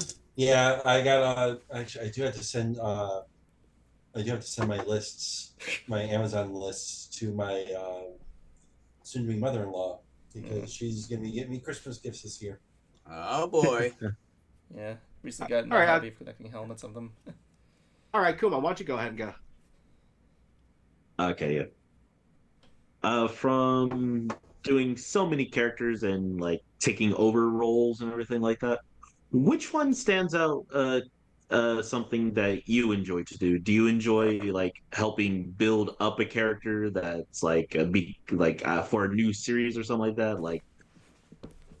Like they're asking you to help your input on a character or things like that, or do you enjoy like when a character is already established and you could just like look at some of the things that's already been done with them just so you get an idea of who they are or how they work? I mean, well, to be honest, I just enjoy working, so I'm not too picky. I mean, it's nice when, like I was talking about that other show, Endangered Species, where I was actually able to contribute to the creative process and building the characters, because you don't get to do that too often, especially where, you know, a lot of the stuff we do in Vancouver is, you know, toy-driven products. The characters are already established. You're just, you know, you're basically going in there and just trying to do your best to, you know, fill the role that's already been established. I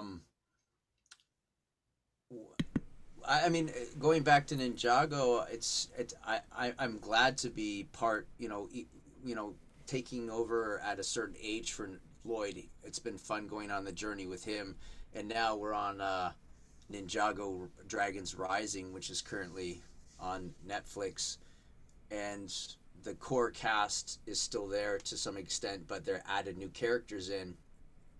And Lloyd's journey now is becoming more of a mentor and a master as opposed to being the student. So he's having to kind of learn how to be the master and teach people that are younger than him. So that's kind of a interesting growth thing that I have to get my brain into, because learning to act and come off more like as a teacher and a master as opposed to the student. So that's kind of a thing that's slowly developing. That's kind of cool when you get to do a character for that long, you know, and they're actually evolving his maturity and how he's becoming. So that's fun for sure. Definitely. I also read that you actually did the voice of Lloyd for a for a ride, actually, an attraction at Legoland. Really? Yeah, that's true. That's true. That happened. Did you get a chance to go on it? Did you go on the ride? No, because I haven't been. That's in San Diego, right? I thought it was in Florida. There is one it's in Florida? both in San Diego and Florida. Yeah. Oh, okay. So now we yeah. have to get you down here. Right, I know, right? I haven't been to San Diego forever, and yeah, I haven't been to Florida for like a long time either. So either one, I got to get to at some point. Well, like I said, I am serious. We'd be more than happy to show you guys around. Mm-hmm. But yeah, because if you remember that video you made for my cousin's kids as Lloyd, they still geek out about that. Oh, that's good. That was so adorable. It's like that was not even They actually like my cousins, like they actually considered me Mr. Hollywood or Mr. Vancouver at this point. Well, you got connections. You have no idea. Yeah, I don't know how I got here either. It's kind of a blur to me. But anyway, you also tend to represent the brand a lot too with Ninjago, because I've seen like you're always like carrying around like photos or like props from Lego in your on your Instagram. Yeah, I mean, I kind of like to, well, without being over the top, because I mean, if you boil it down, really, if Ninjago and the sets and all the things are not selling well, then there's no show, right? I mean, we have to be honest about that. So I like to put out a little bit once in a while just to, see, to promote the actual products that they're selling. So that's part of it. And I think I think it's cool. Definitely. Yeah.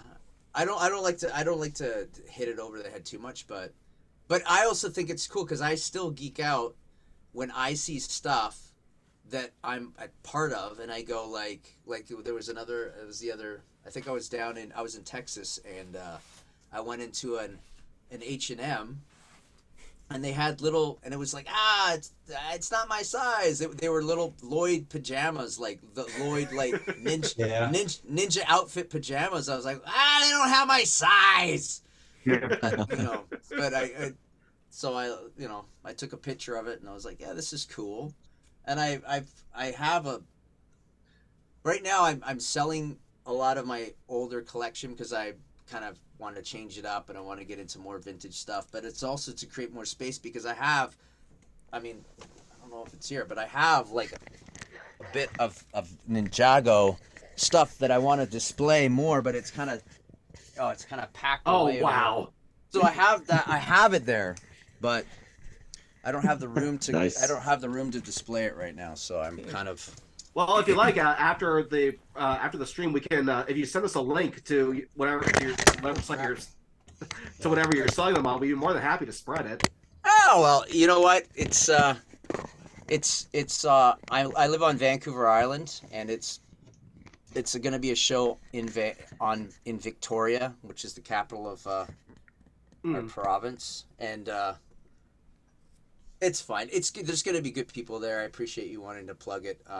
But that I'm going to be doing a couple of shows locally on the island, and then I hope to get a table at a Vancouver show in Vancouver and sell some of my Spawn stuff. I've got a lot of Spawn stuff that I want to unload. Definitely. Nice.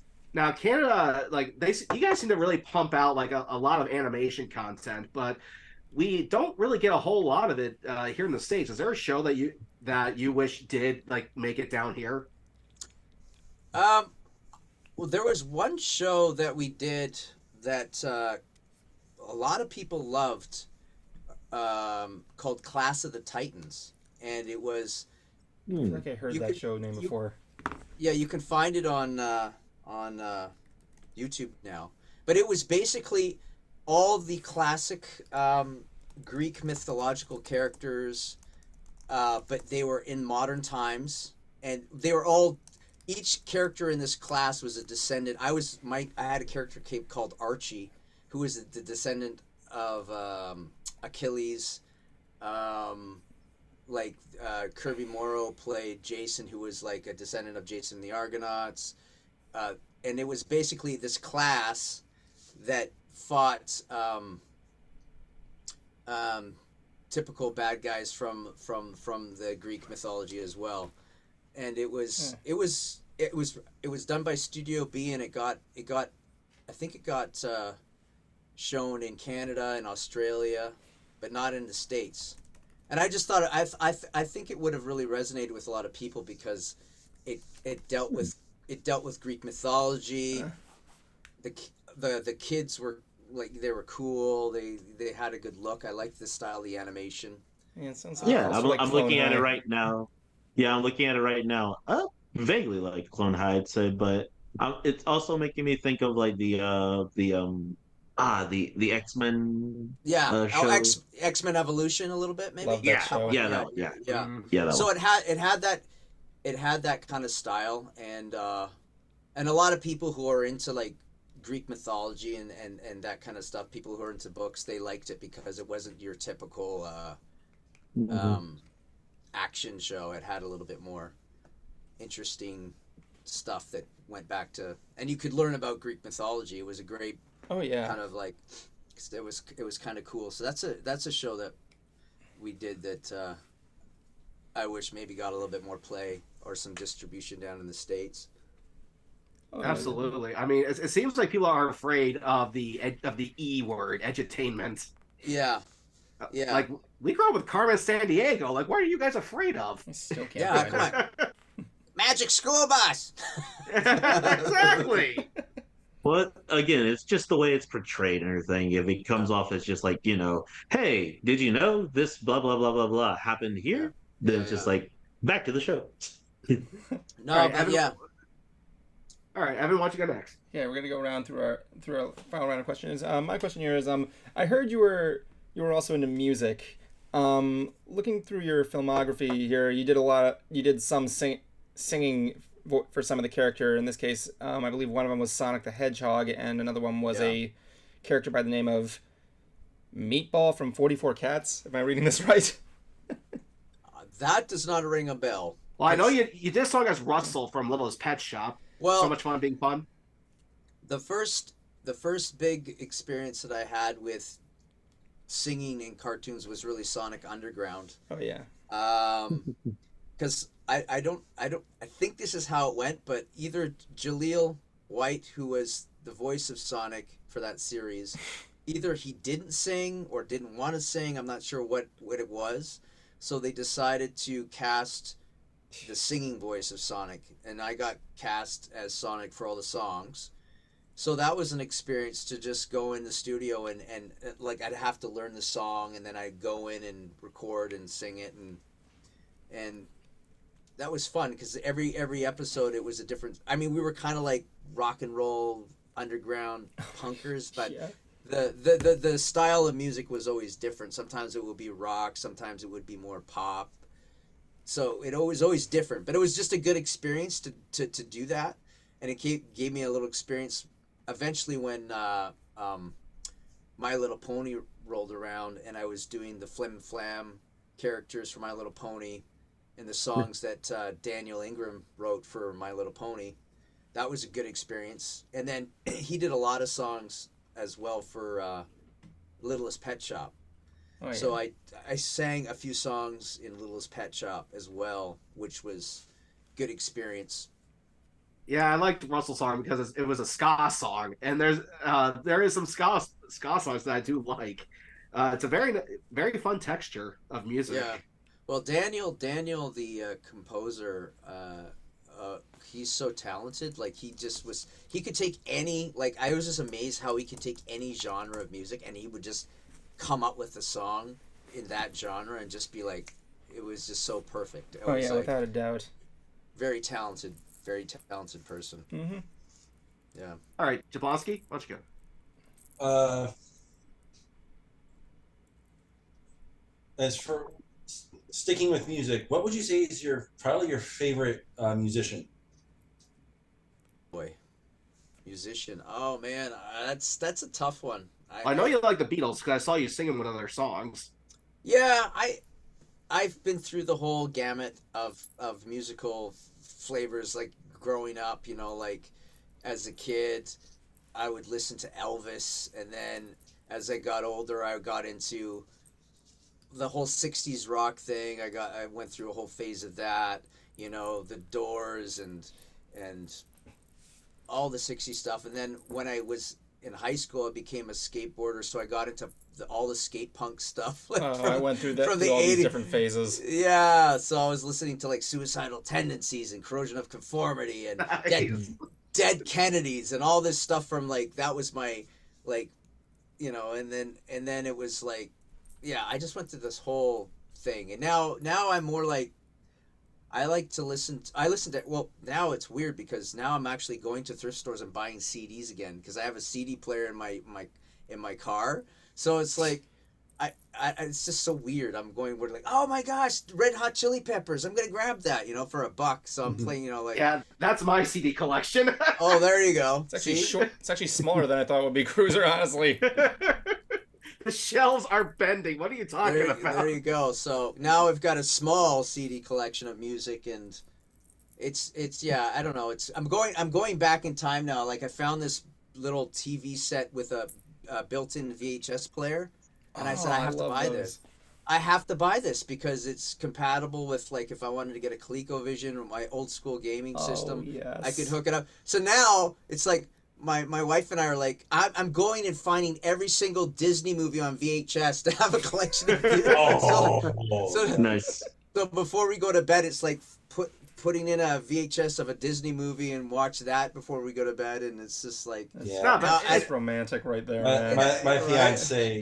My fiance, likes doing that from time to time. Though without the VHS tape, we'll get dinner, or I'll make dinner, and we'll either put on NCIS or we'll put on a Disney movie.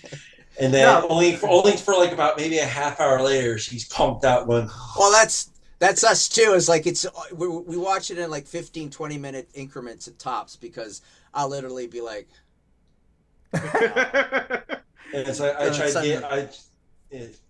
tried getting her to watch Monty Python: The Holy Grail. She fell asleep through that. Oh, really?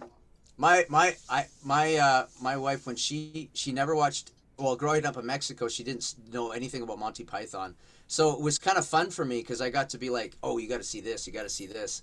So the first time we watched Holy Grail, I was like, I don't know if it was going to translate, but she friggin' laughed and laughed. Like, I was like, yes! I'm like the same thing with my girlfriend right now, just introducing her to this stuff that she's never seen before. Like, example, like when I showed her the Ed and Eddy movie, she didn't even know it was a thing, and then I showed it to her, and she's like, ah! She's one of those people, like, she'll try the stuff that I like, but if she doesn't like it, she'll tell me she doesn't like it. She's very like, you like your own thing, I like mine, because we were coming home from Austin yesterday, and I was telling her, I was like, look, I was referencing Little Shop of Horrors, and she was like, have you, like, I've never seen that movie. It's like, well, you're gonna be seeing it at some point. It's like, is it scary? Not really. It's sort of and some sort of gruesome images and all that, but I wouldn't say it's scary. It's like, I don't want to watch it. Yeah. Well, it's not always. Sometimes there's misses. I remember when I was like, wanted to show her like all the Akira Kurosawa movies. I said, we have to watch Seventh Samurai together. Nice. Right? It's like a 3-hour movie. So literally we sat down and started watching it. I fell asleep during it. She's like, really? Really? You have to watch Seven Samurai and you fall asleep? I was like, it's good. We should have started it earlier. That's the problem. I tried. I got her. I need to try to at least get her into more Hayao Miyazaki movies. I want to show my girlfriend one of those. Yeah. No, but it's good that you're doing this though, just because everything has gone to digital and streaming, and while that may be convenient, you're at the risk of censorship. I mean, like I said, with that Ed and Eddy box set, there's a few episodes missing. It's censored. The Aqua Teen Hunger Force series box set, there's an episode missing. It's censored. Or like on Spotify, because I'm a big music geek, one of my favorite bands is Korn, and there's a cover they did on Metallica's One that I can't play on there. So you are really? So you're at the mercy of the platform with these. So now people are starting to realize, they had a point with physical media. Yeah, there's definitely a resurgence in physical media for sure. For all, even if the whole system goes down, it's like I got my library at home. It's all good, So, yeah, there's something to having physical media. As long as you got the space for it. All right, Kuma, why don't you go? Bring it on home, man. No problem. Besides how you were just talking about TV shows but things like that, what sort of other forms of media influenced you or helped you get into being like An actor? Yeah, either an actor or just like what brought you into that realm? Because like I don't do any voice acting, but like I enjoy like playing like D&D and everything to where like I like do voices for characters and that and everything. And that always just gets me into the idea of just like if you were to take a voice actor to put them into D&D or something like that, or just seeing what their influence or whatever got them into doing voices. I think my brother and I liked performing as kids, just goofing around. One of the shows that was popular technically it was in syndication at that point, but Carol Burnett had a comedy show, a sketch comedy show. She was a very popular comedian at the time, and that show used to be on. And my brother and I would like to do our own version of that show. We'd put on sketch comedy, and for our parents, and during their little parties, we get out and dress up and try and make them laugh. So that was kind of a thing that we liked to do. And I liked drawing as a kid. I liked comic strips. I loved Garfield. I thought actually that maybe I was going to be an illustrator as a kid. That's why I thought maybe that, because my secondary thing in high school, aside from drama and theater, was graphic arts. So that was kind of my backup kind of plan if acting didn't go anywhere. But I was lucky enough to get an agent in high school, so I started being able to act professionally pretty early on. So that was good. But I always loved animation since I was a kid. So I was always inspired by animation. Animation was something that I loved growing up. Cartoons. I didn't really get into the role-playing stuff. I had friends in high school who were really into D&D, but I never really got into it with them. I was more still just in theater. I loved theater sports, improv. That was something that I really enjoyed because it was, well, it's always fun to make people laugh. In high school, being the funny guy is always something that I enjoyed doing. Being the funny guy. So, definitely. Yeah. Sam, thank you so much for joining us. We've been wanting to have you on for the longest time, and it's great that you were able to join us and showing us your nerd collection as well. Yeah, well, yeah, it's great. We're all here. We're all nerding out, right? We're all Definitely. at our places, and we got our stuff, and you guys got some cool stuff too. I can see on the shelves. It's how we roll. Yeah, it's how you roll, and it's how you keep sane too, right? This the things that we love get us up in the morning, keep us going. That's why I love to do it. It's because it gives me something to do and something to talk about with other people. So we've all got our thing. So it's great to talk to you guys, and keep doing what you're doing and enjoying things, and we'll be in touch on Instagram. If I do get down to Florida, we'll try and hook up. Oh, definitely, man. Definitely. Absolutely. Awesome. Yeah. Absolutely. Well, all right, Evan, play us out. What do you mean by that? What do you mean by play us out? What does that mean? What does that mean? What am I playing? I don't know how to play anything. Push the button that play. I knew he was going to do that. Oh, I'm sorry. Which one? Which one am I pushing here? I mean, come on. It's the end of the show, so don't blow it. Of the Mandalorian theme song, the guy that did the ending thing. It's epic. The metal guitar version. It's awesome. That is the way. That is the way. That is Trust the me, way. I got 3 guitars right over there. So There you go.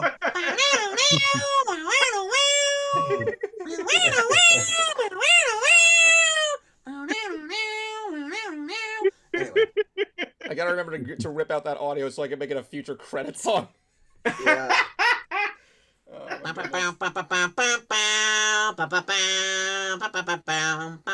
Anyway. All right, guys. It's the end of the show, so don't blow it. It's the end of the show, so don't blow it. It's the end of the show, so don't blow it. End it right.